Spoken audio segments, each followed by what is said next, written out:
2009 সালের 25 ও 26 ফেব্রুয়ারি তৎকালীন বিডিআরের সদর দপ্তর পিলখানায় হত্যার শিকার হন বাহিনীর প্রধান মেজর জেনারেল শাকিল আহমেদ সহ সেনাবাহিনীর 57 জন চৌকস কর্মকর্তা।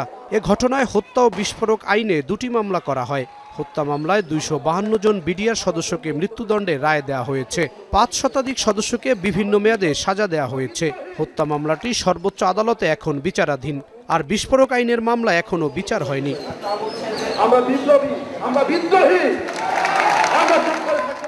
তবে এসব বিচারের পরও দীর্ঘদিন ধরে নিহত সেনা কর্মকর্তাদের পরিবার পিলখানা হত্যাকাণ্ডের সুষ্ঠু তদন্ত ও বিচারের দাবি জানিয়ে আসছে। গেল 5 আগস্ট শেখ হাসিনা সরকারের পতনের পর এই বিচারের দাবি আরও জোরালো হয়। পিলখানার হত্যাকাণ্ডের অভিযোগের তীর শেখ হাসিনার দিকেই।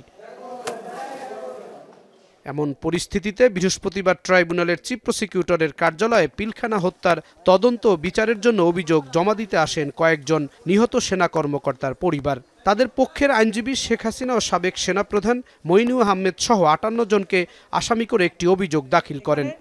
তৎকালীন অবৈধ প্রধানমন্ত্রী শেখ হাসিনা সহ তার দোসররা রাষ্ট্রীয় স্বাধীনতা সার্বভৌমত্বকে সংকটের মুখে ফেলার জন্য এবং তার স্বৈরশাসনকে দীর্ঘস্থায়ী করার জন্য 2টি বৃহৎ এবং শক্তিশালী নিরাপত্তা বাহিনীকে ধ্বংসের উদ্দেশ্যে এই গণহত্যা এবং মানবতা বিরোধী অপরাধটি সংগঠিত করেন। বিডিআরের তৎকালীন মহাপরিচালক মেজর জেনারেল শাকিলের সন্তান রাকিন আহমেদ বলেন, দ্রুত সময়ে পিলখানা হত্যার বিচার করতে হবে। আর নিহত কয়েকজন সেনা কর্মকর্তার স্ত্রী বলেন, শহীদ সেনা কর্মকর্তাদের সম্মানহানি করার চেষ্টা করা হয়েছে।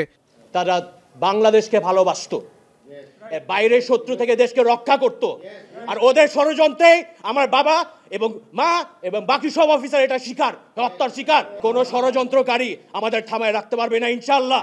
এই বিচারের যেন সত্যতা বের হয়ে আসে এবং জনসমক্ষে। আমরা আজও জানি না, আমাদের সন্তানরাও জানে না যে কি কারণে ওনাদেরকে হত্যা করা হয়েছে। এরপর আর আমাদেরকে এভাবে করে মিডিয়া ডেকে আমাদের অভিযোগগুলো বলতে হবে না আশা করি। পিলখানা হত্যাকাণ্ডের সুষ্ঠু তদন্তের দাবি নিহত সেনা কর্মকর্তাদের পরিবারের। ঘটনার আড়ালের কুশীলবদের খুঁজে বের করার কথাও বলেন তারা।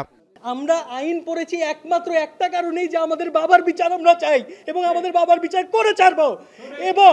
এবং আমরা অনেক কৃতজ্ঞ যে এই ছাত্র জনতার এই আন্দোলনের পরে ডালবাতের ইস্যু বলে এই এতগুলো অফিসারকে হত্যার মাধ্যমে এদেশে সার্বভৌমত্ব এবং সেনাবাহিনী বা সশস্ত্র বাহিনীর যে ক্ষমতা, এটাকে একেবারে ধ্বংস করে দেওয়া হয়েছে। পিলখানা হত্যাকাণ্ডে আমার স্বামীর লাশ পাওয়া যায়নি। আমার সাথে কেন এই জিনিসটা করা হলো আমি আজও এটা জানি না। আমি জানি না আমার হাজব্যান্ডের লাশটা কোথায় গেল এবং কি করা হলো তার লাশের সাথে। অবশ্যই হত্যাকাণ্ডের বিচার হতে হবে এবং আমার হাজব্যান্ডের জন্য সম্মানজনক একটা অবস্থা এনে দিতে হবে। তারা কোনো অস্ত্রধারী সেনাবাহিনীর সেনা সদস্য হিসেবে ছিল না এবং তাদেরকে বেছে বেছে ডেকে ডেকে হত্যা করা হয়েছে। শুধু বুলেটে না, বুলেট, বেনেট এবং যত রকমভাবে অত্যাচার করে নিকৃষ্টভাবে তাদেরকে হত্যা করা যায় সেটা করা হয়েছিল। পিলখানা হত্যাকাণ্ডে আনুষ্ঠানিকভাবে প্রথম কোনো মামলার অভিযোগ দাখিল করা হয়েছে, যেখানে তৎকালীন সরকারের গুরুত্বপূর্ণ ব্যক্তিদের বিরুদ্ধে অভিযোগ আনা হয়েছে।